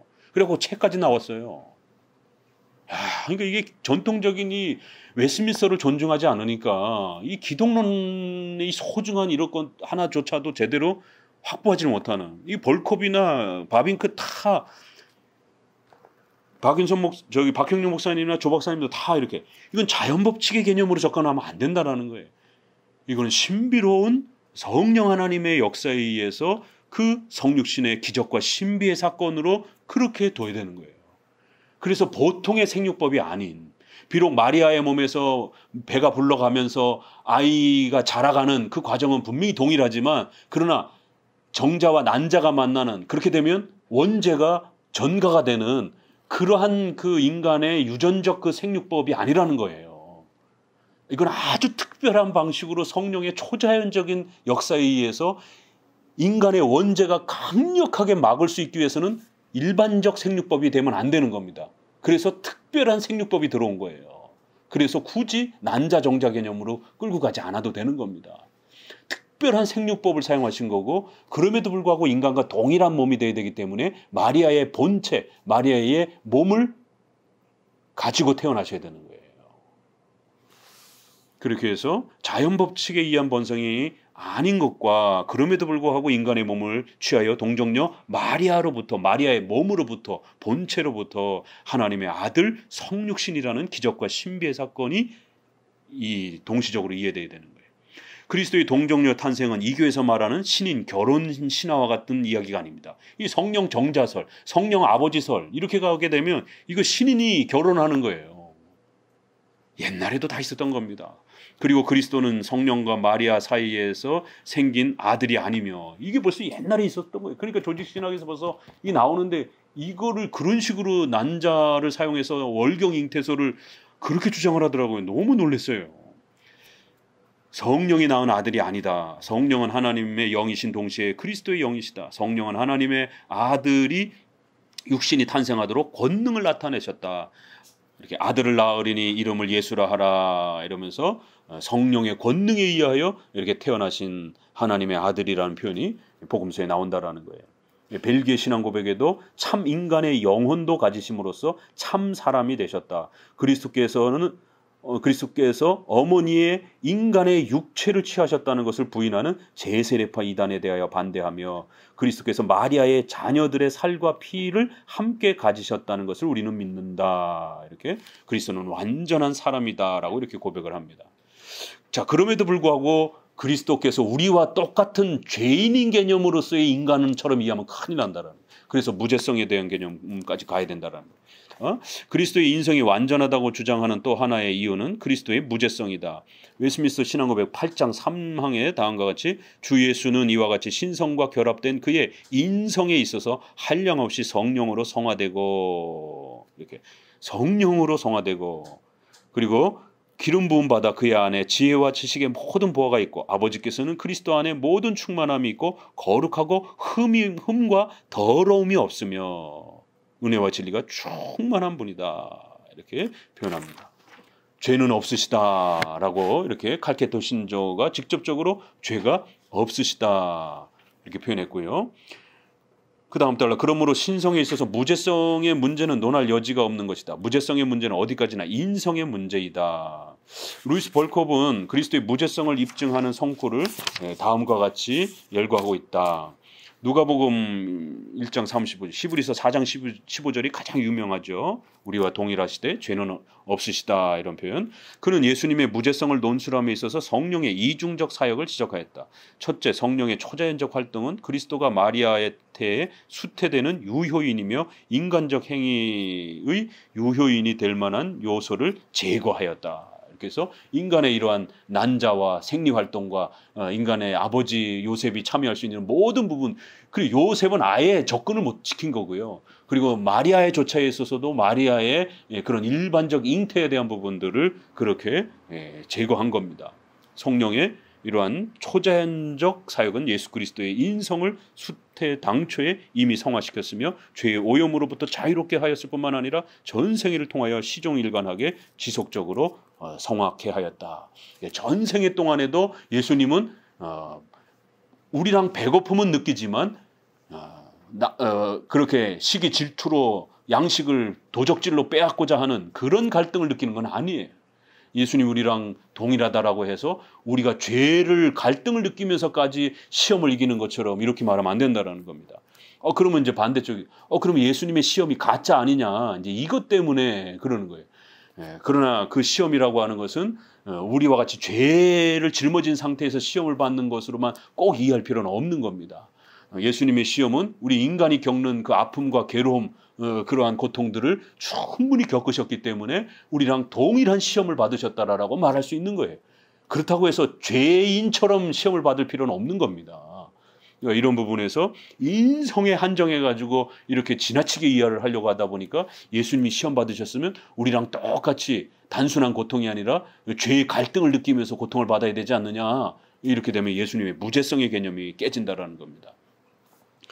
그래야 쭉 내려오시게 되면 벨기에 신앙 고백서에서도 실제로 인간성을 취하시고 인간의 모든 연약함을 가지셨으나 이렇게 일반적 연약함을 가지셨으나 죄는 없다. 이 말이 그 말이에요.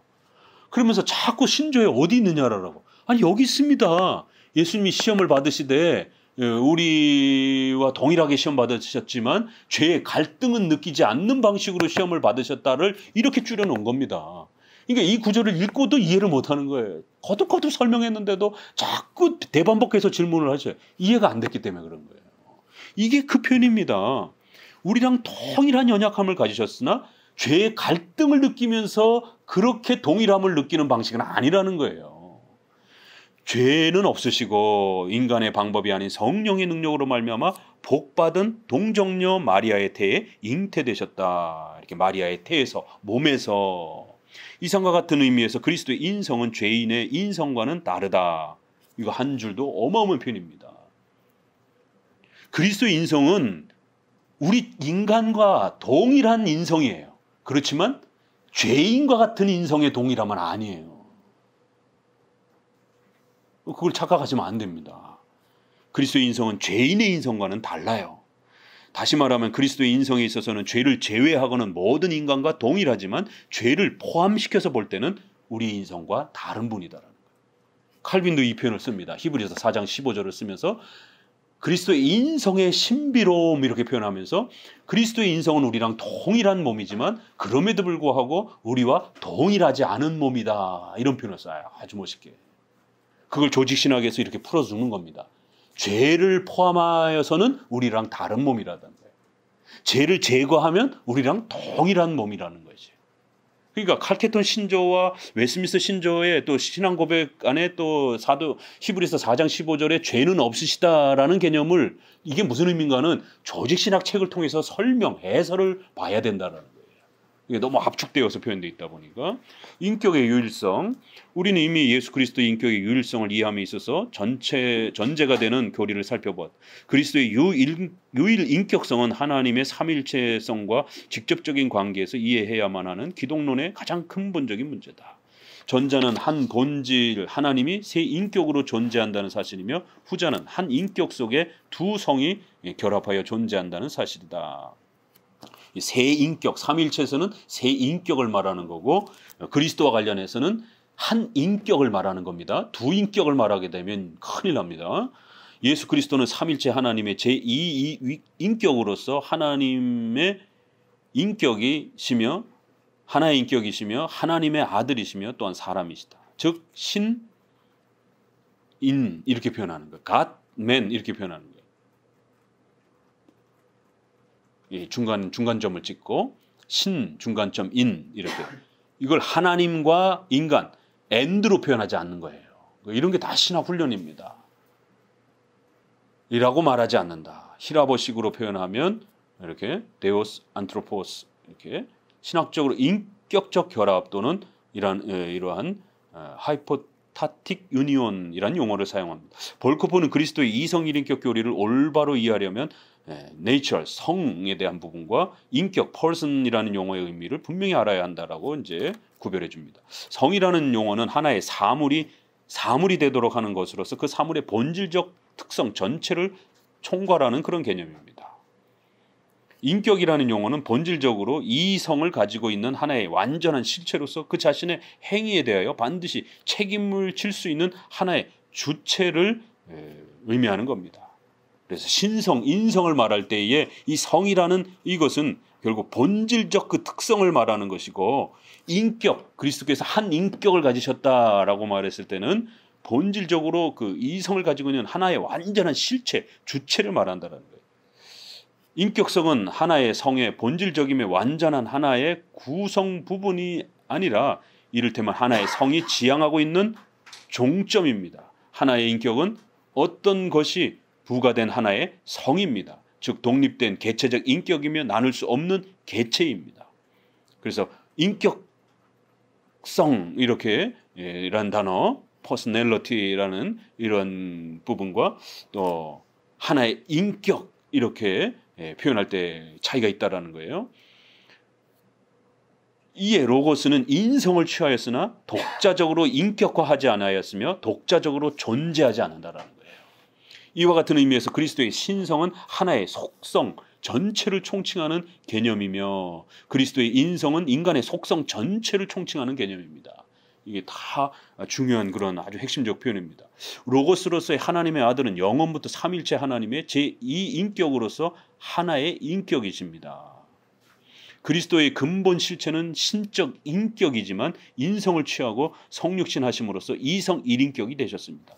삼일체 하나님의 제2인격은 본래 신적 1인격으로서 인성을 취하지 아니하신 상태였으나 성육신 하심으로써 신성과 인성의 결합적 1인격이 되신 겁니다. 예수 그리스도의 잉태되심은 인성의 잉태이며 신성의 잉태는 아닌 겁니다. 그러므로 그리스도에 있어서 하나의 인성이 하나의 인격을 구성한 것이 아니고 신적 인격이 신성뿐만 아니라 인성도 취하심으로써 양성의 1인격이 된 겁니다. 인성 그 자체로서는 독자적으로 인적 인격이라는 개체적 인격을 취하지 아니하셨습니다. 이런 의미로 때로는 그리스도의 인성 그 자체를 비인격적이라고도 이렇게 표현하기도 합니다. 이에 볼코프는 말하기를 그것은 그리스도의 인성이 그 자체의 독립적 개체적 인격을 취하지 않는다고 하는 의미에서만 그러하며 엄밀히 말해서 그리스도의 인성은 일순간도 비인격적이 아니다. 로고스는 스스로 그 자신의 개체적 인격 속에 인성을 취하셨다. 그 인성은 로고스의 인격 속에서 자신의 개체적 인격을 가진다. 그 개체적 인격은 비인격적이 아니라 오히려 내적 인격적 이라고 하였다. 여기도 영어도 보세요. impersonal이라는 게 아니고 impersonal로 이해해야 된다. 신성과 인성 그리고 인격이라는 개념을 잘 구별해서 개념을 가지고 있어야 된다는 거예요. 그래서 한 인격 안에 두 성이 결합되어 계시는 것으로 연합되어 계시는 것으로 그래서 그리스도께서 죽으셨다 이렇게는 말을 해도 되는 거예요. 그러나 신이 죽었다, 신성이 죽었다 이렇게 표현하면 큰일 난다라는 겁니다. 한 인격이신 예수님이 죽으셨다 이런 말을 해도 괜찮은 거예요. 한 인격 전체를 통칭해서 표현을 하기 때문에. 그러나 좀 더 이렇게 신성이 강화되는 어떤 그 표현을 가지고 그리스도의 죽음을 표현하면 큰일 난다라는 거예요.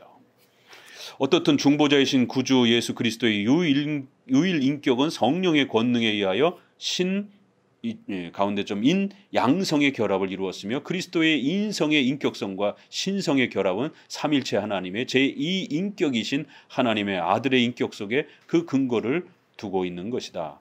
이것은 어디까지나 신비이다. 인간의 이성적 논법으로는 불가해한 사실이다. 그래서 이제 칼케터 신조가 이에 우리 모두는 목소리를 하나로 하여 거룩한 교부들을 따라서 오직 한 분이시며 참으로 하나님의 아들이신 우리 주 예수 그리스도는 참으로 완전한 신성, 완전한 인성을 가지고 계심을 고백하도록 사람들에게 가르친다. 그는 참 하나님이시며 분별력 있는 참 사람의 영혼과 몸을 가지시고 계신다. 신성으로는 아버지와 동일 본체 이렇게 해서 신성과 인성을 강조해야 됩니다. 그리고는 이제 이 신성과 인성이 한 인격 안에 그렇게 연합되어 계시다라고 하는 이성 1인격을 강조해야 돼요. 동일 본체이시며 인성으로는 우리와 같은 본체이시다. 죄를 제외하고는 여기서도 죄를 제외하고는 모든 것에 있어서 우리와 같으시다. 벌써 초대교회부터 이런 인성의 무조성에 대한 부분들이 이렇게 강조된 겁니다.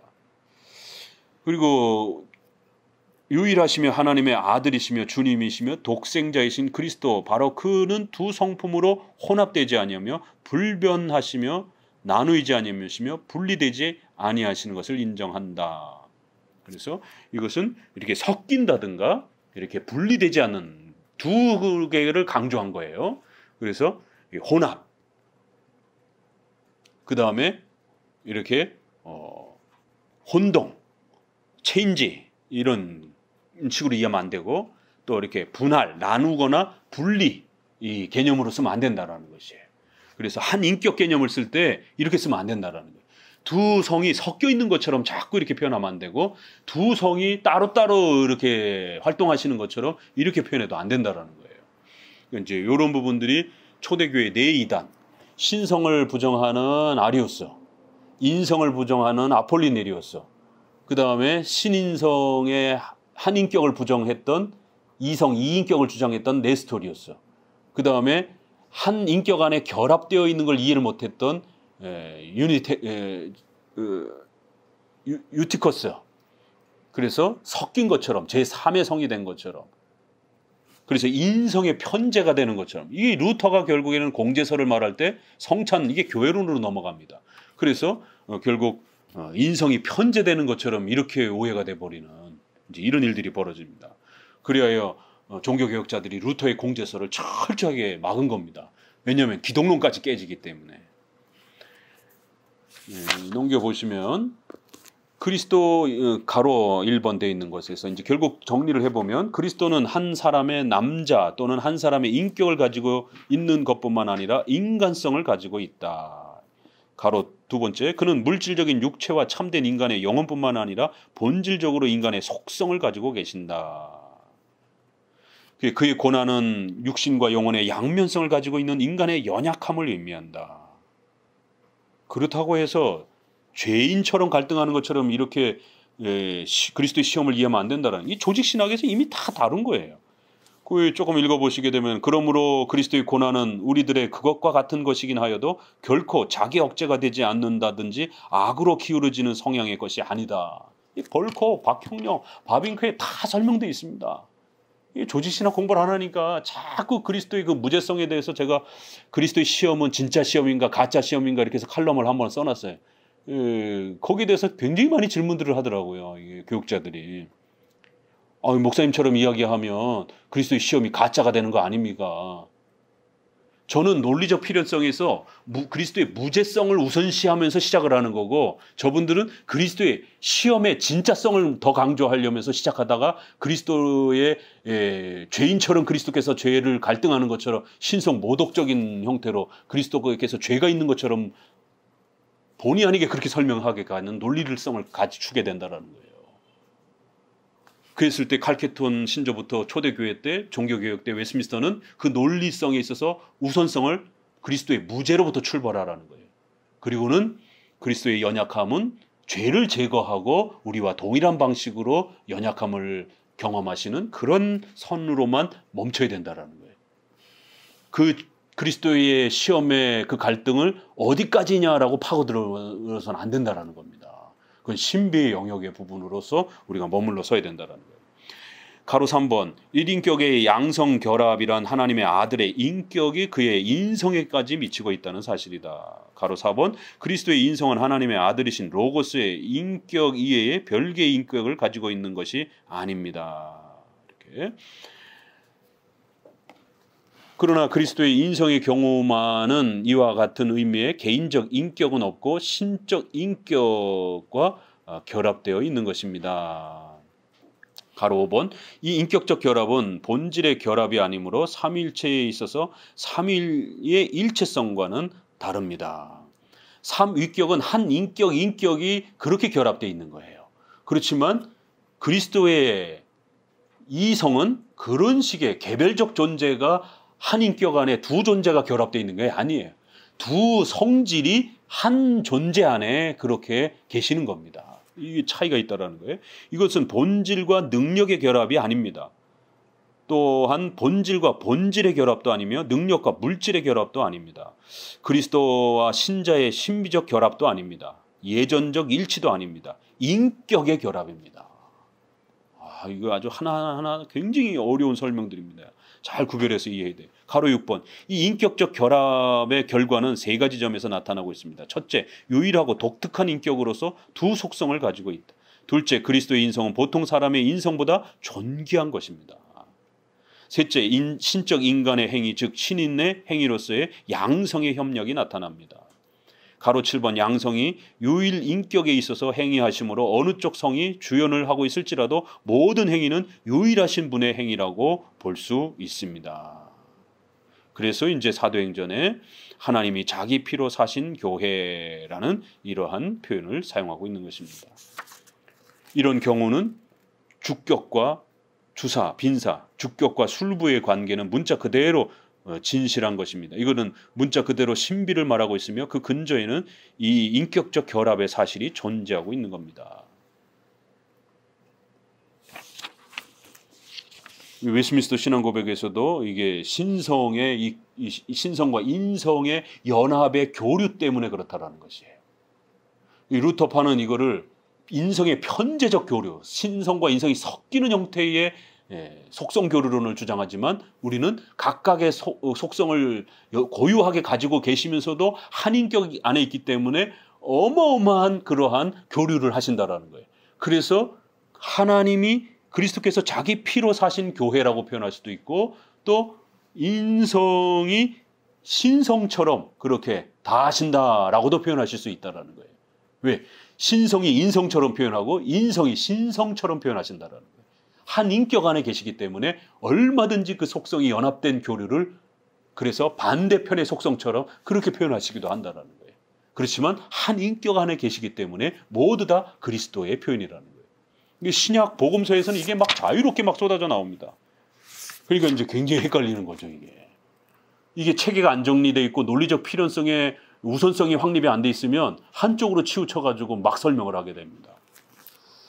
자, 이러한 표현을 잘 이해하기 위해서 하나님은 사람이다, 혹은 인간은 하나님이다 라고 말할 수는 있지만 신성은 인성이다, 혹은 인성은 신성이다 라고 말하면 안 됩니다. 그래서 반드시 이런 철학 훈련이 돼 있어야 되는, 논리 훈련이 돼 있어야 돼요. 그리스도의 행위에 있어서 그리스도의 양성은 항상 그 행위에 관계하고 있습니다. 이것이 고전적인 루터파의 속성 교류론하고는 다른 겁니다. 가로 8번에 그리스도의 인성의 존귀성에는 인격적 결합으로 말미암아 은사의 면과 사람들의 예배의 대상으로서의 명예의 면으로 두 가지를 생각할 수 있습니다. 이렇게.